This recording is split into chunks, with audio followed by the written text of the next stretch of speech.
Welcome to this special edition of On Record. We're finally launching into the sports component of this podcast, something I've been very excited about over the past few weeks. And as the first guest on, we have right here at home, we have Jamal Brunt, one of the associate head coaches of the VCU men's basketball team as they get ready to start the season. Coach, how you doing today? Doing great, man. How about yourself? Doing well, cannot complain. So definitely wanted to start off. I mean, you all just played in your exhibition game the other night against Virginia State University. I mean, how do you feel that the team played on Monday night? I thought we did pretty well. I mean, I think for a lot of our guys, obviously playing in front of a crowd again is something new and a new opportunity for them.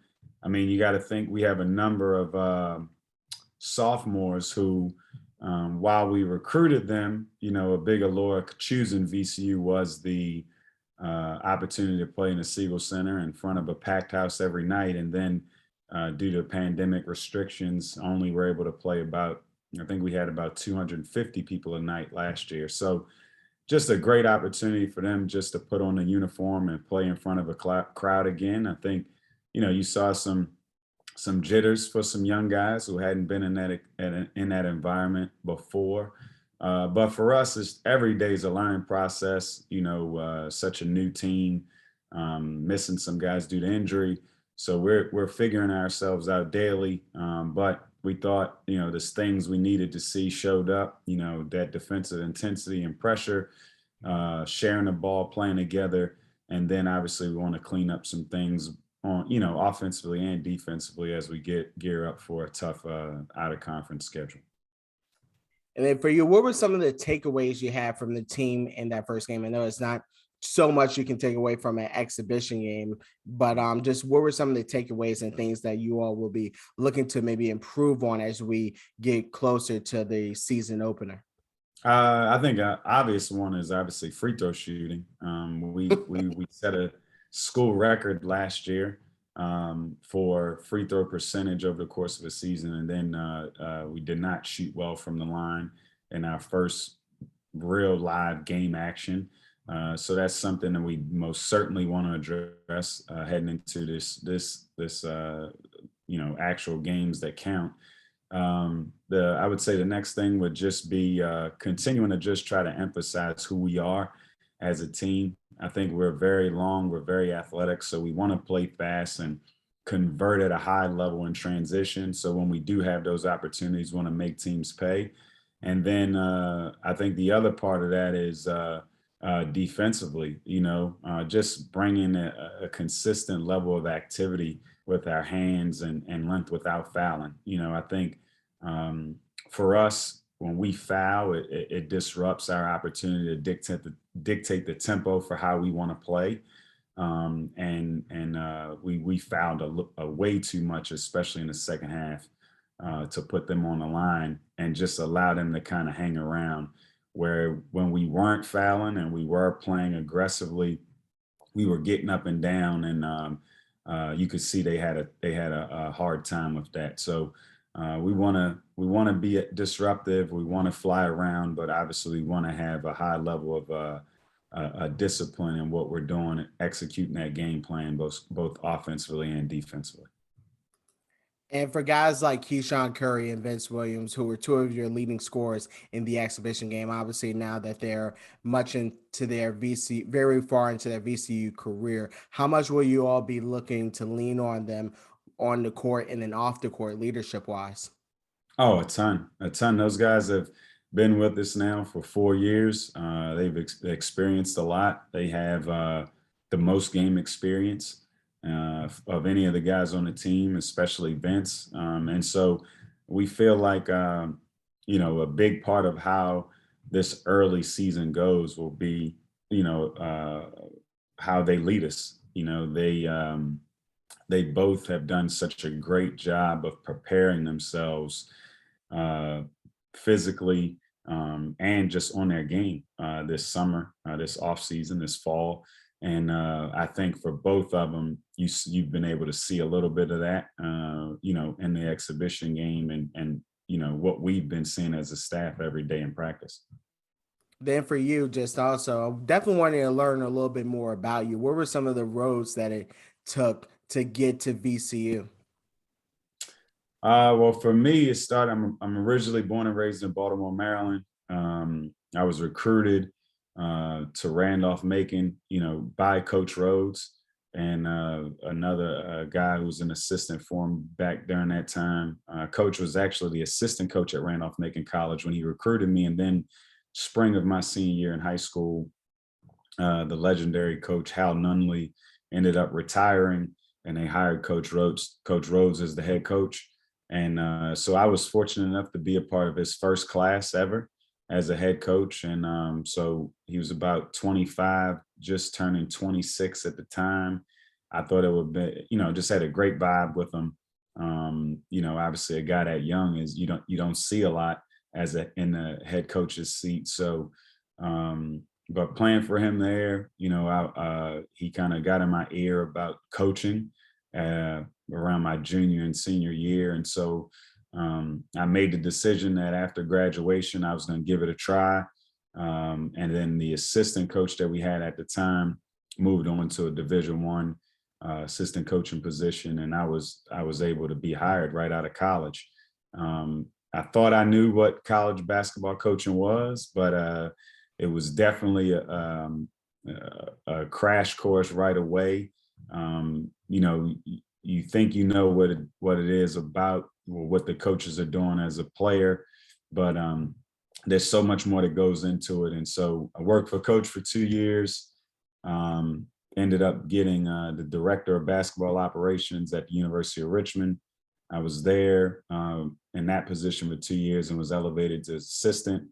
Was there for a number of years, and then I transitioned to the University of Miami and worked with Coach Jim Larinaga, and really enjoyed my time down there with him in Coral Gables. And then when Coach had an opening on his staff, Jeremy Ballard became the head coach at FIU down in Florida, and he called and asked was I interested in coming back to the region. My wife is born and raised here in Richmond, and we felt like it was just a great opportunity for me, obviously, to get back and work with Coach Rhodes at a place like VCU, and then also to bring my family home. So it was just a perfect fit. And like I said, I've been fortunate to kind of get my foot in the door early and work for some really great coaches along the way. But hard to believe. I think this is year 18 for me in coaching. So it's been fun. Prior to coming to VCU, do you have any like crazy or weird stories of just what it was like coaching when you're at University of Richmond, Miami, and then also at Randolph-Macon, where it was kind of like how you said, a crash course to coaching? Yeah, I mean, well, I would say at each place I learned so much. Obviously Randolph-Macon. When you're not in big athletic departments, you have to do a lot more. So it allowed me to really grow and have a feel for doing a wide variety of things. I mean, from washing uniforms and practice gear to doing film exchange to, printing, creating, recruiting, mail outs, trying to be creative with a copier and stuff those envelopes yourself. So you get a real good feel right away on doing a lot of things, plus on-court coaching and recruiting. And I think that helped me as I transitioned to Division I, because I had a little experience doing a lot, and so when I transitioned to Division I, although it was a learning experience there, just understanding the difference in scholarship players as opposed to Division III, you're just recruiting a guy saying, "Hey, choose this university," and they're paying whatever tuition may be, and you hope they get some scholarship and some financial aid. So there's a difference, obviously, in recruiting in Division I and needing to learn that process and build your network of high school coaches, AAU coaches. That matters a lot more at the Division I level than it did at the Division III level. And then when you get into the highest level of college basketball, you coach in the ACC. I mean, I'm from Baltimore. Maryland was in the ACC when I grew up. So just to be able to coach in that environment and compete against those schools, and realizing you're on TV almost every night, it was fun. But again, there's a learning experience there as you go up a level. Bigger athletic departments, managing more people on staff, having that cohesive unit with a lot more people is harder. The more people you add to the mix, the more you have to make sure everybody's moving on one accord. And so learned a lot from Coach L in that regard, and just understanding people, more and more. Everything obviously is about relationships, but like I said, the higher you go, understanding and feeling out relationships is so, so important. And being able to dissect situations quickly to make sure you're being efficient with your time. I would say, like I said, each experience was different. And I'm thankful to each head coach, Coach Rhodes, obviously, Chris Mooney at Richmond, and then Coach L for giving me that opportunity. Crazy story. I would say a lot of people, they don't understand, how hard it is to recruit and convince somebody to pay their own money to go to school, and so in Division III, where in Division I, there's a set recruiting calendar. So there's only certain times, each month or certain times per year you can go out on the road. Well, in Division III, there is no restriction in recruiting. So if you can get in your car and get there and go, you can go all year long. So I would say, man, there would be times during let's say if it was during the season, where I would and in Division III, you can actually live scout. So you can go watch an opponent you're going to play in live and do your scouting report that way. So there will be a 3 or 4 day stretch where I might drive to Lynchburg, Virginia to live scout, drive back late that night, be in the office the next morning, stuffing envelopes, making sure film exchange was ready, be there at the start of practice, drive to, Lancaster, Pennsylvania to watch a kid play, get back in the car, drive back that night, be back in the office the next morning, and do the same thing all over again. And then this time maybe go see a kid in the western part of Maryland, and then you're coming back. And so, like I said, thank goodness I was a lot younger back then. I don't know if I could really drive and perform that way, but that gave me, like I said, my foundation in basketball and understanding the type of work it takes to be successful at any level. And this is all on your car. You put all those miles on your car, I'm assuming, on the D3 level, correct? Yeah. Unless you, there were times where we were able to, you can kind of put in on a university calendar. They have some cars available, but those cars are, available for everybody. So if you didn't get your request in at a certain time, well ahead of someone else's, you may not, be able to have used the university vehicle. So then again, the job has to continue, the work has to get done. So yeah, you're putting that mileage on your own car, and charging your own card, and obviously you're submitting expenses and things of that nature. But it's at that level, your budget is small. So you're not staying overnight because you don't want to pay hotels. You a lot of times, if you're going really far, you got to find a friend or a former teammate or something in the area, and hopefully you can crash with them. So you got to make way, and like I said, I think that opportunity allowed me to understand how hard it was to be successful in college basketball, but it gave me a great foundation, great early work ethic, and I think that's shaped and helped me along the way. And part of that foundation you mentioned was built off of Coach Rhodes bringing you in, and obviously that's one thing that led you back here to Richmond to coach with VCU. Just where's that relationship been like? Because that's almost, you said 18 years earlier.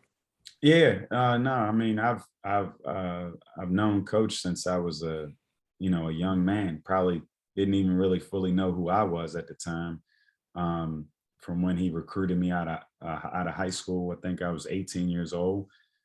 So he he's been an awesome mentor and has now become a great friend. Over the course of that time, I've known he and his family forever, and now he's been able to watch and watch me grow and be a part of my family's life as well. So, I'm thankful for whatever he saw in me as a kid when he recruited me, getting in my ear to talk to me about college coaching, because it was not something that I thought about right away, or even had the idea to do.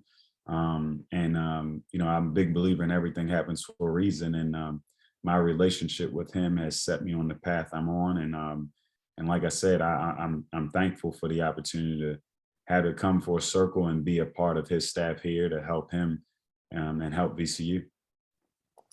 So now you've been at VCU going on your fourth season. You're able to make the tournament a couple of years ago, but for 2020, coaching through a pandemic, can you just put into perspective what was that like for you and the rest of the coaching staff, and also just the players as well?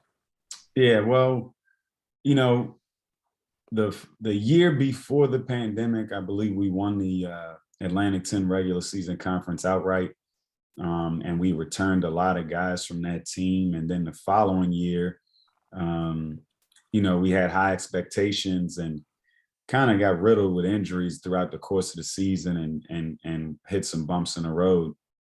But obviously, when you have a bunch of guys who are seniors, you're thinking like, all right, we got to lock in and make a run in the conference tournament to try to keep our NCAA tournament,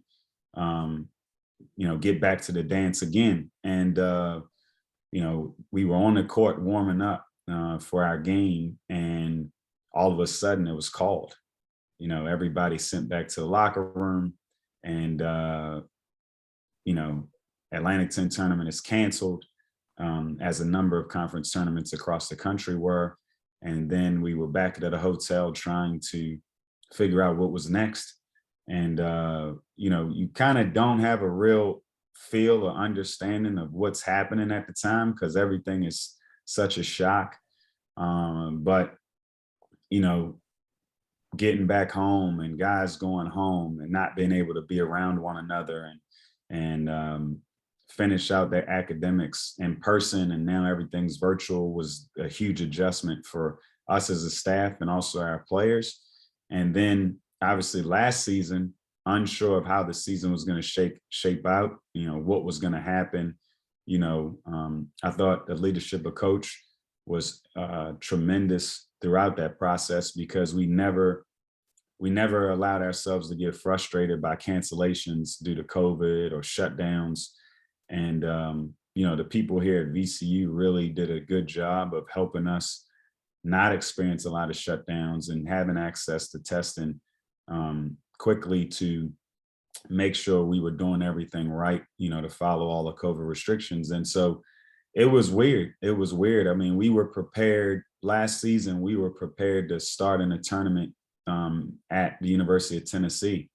And, there were no scrimmages, no exhibitions that year. We're prepared to go down to Tennessee to play in an event. And, a day before we're supposed to leave, we find out that the event is canceled due to COVID at the University of Tennessee.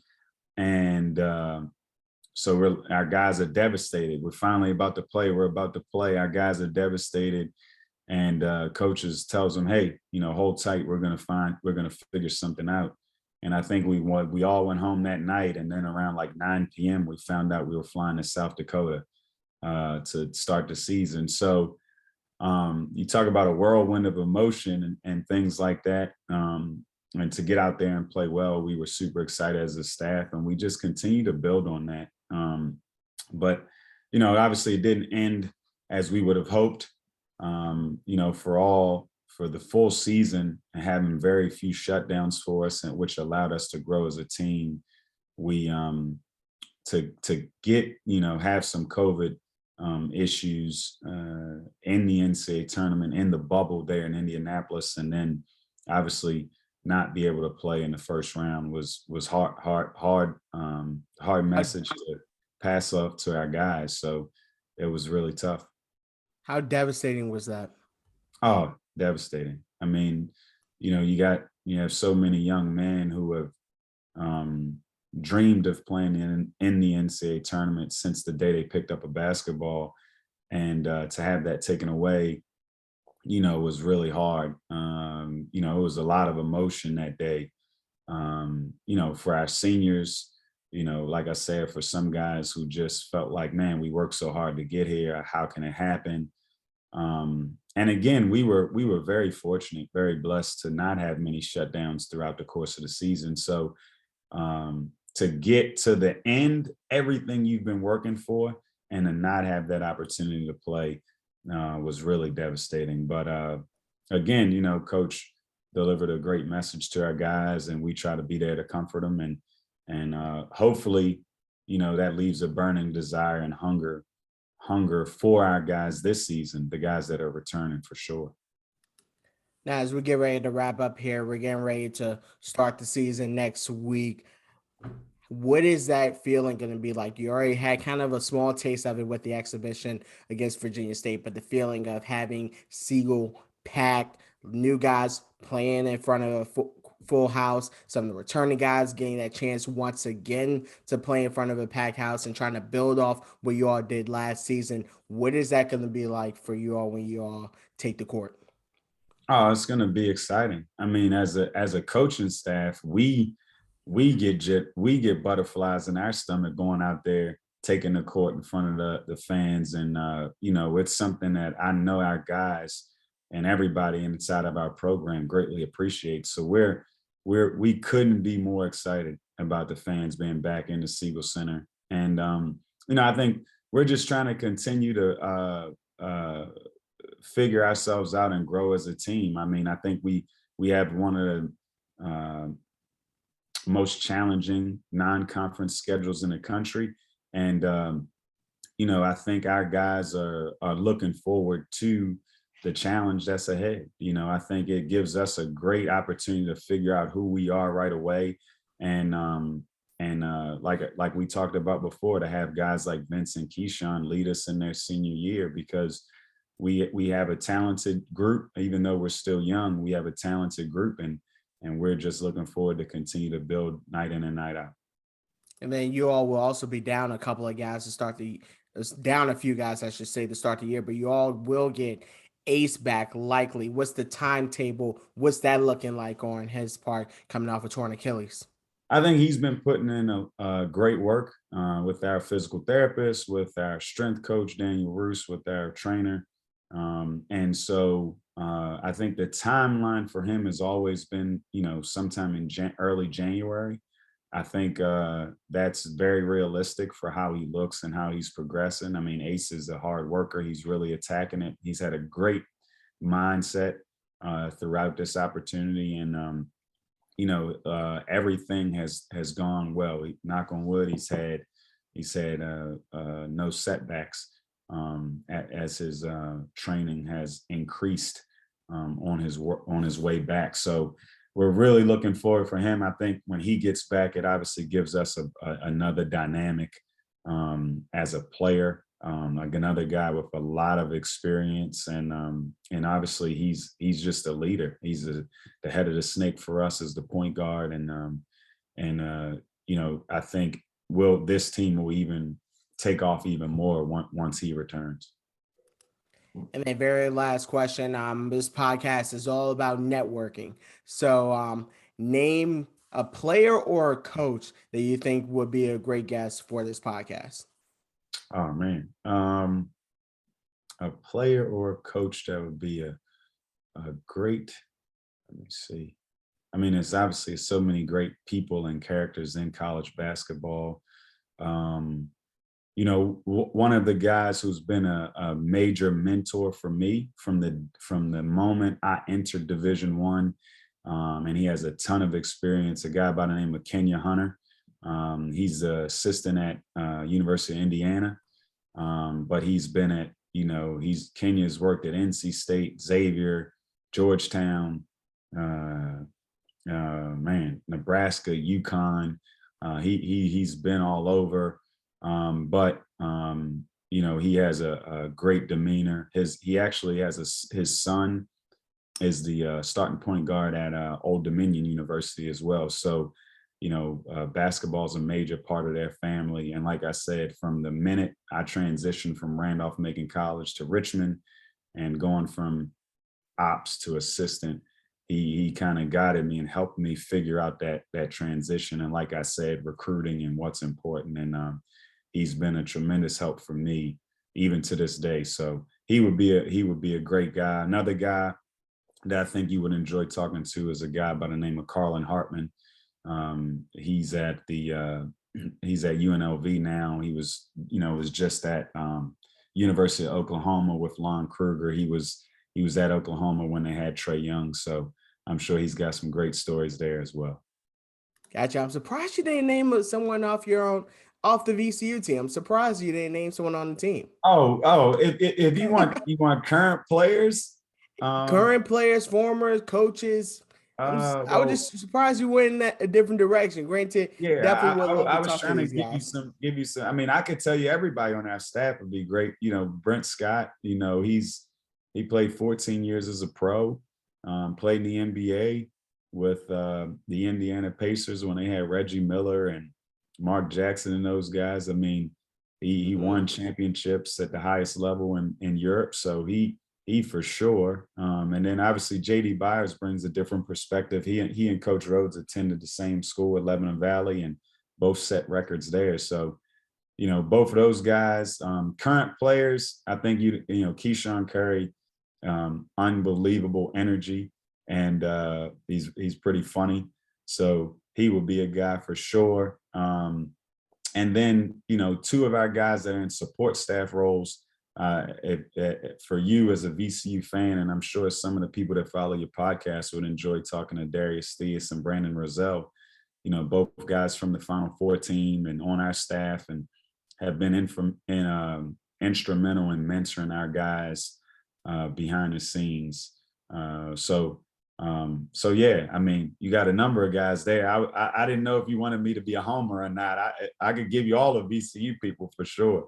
Now, like I said, this podcast is about networking. So more people, the better. It can be outside the VCU network, and be inside the VCU network. So, I mean, we can go some of everywhere with this, and that's where we're trying to take this podcast. But Coach Brunt, we kept you long enough. So thank you for your time today. VCU gets going next week on Tuesday. Wagner is the first game, right? Or St. Peter's is the first game. Wagner will be the second. Two really good teams, both well coached and very experienced teams that play really hard. So there'll be challenges in both, but we're looking forward to the opportunity. And those games are next Tuesday and next Saturday, respectively. Coach, thank you for the time, and definitely want to wish you all the best this season. All right. Thanks, Darnell. Really appreciate you for having me on.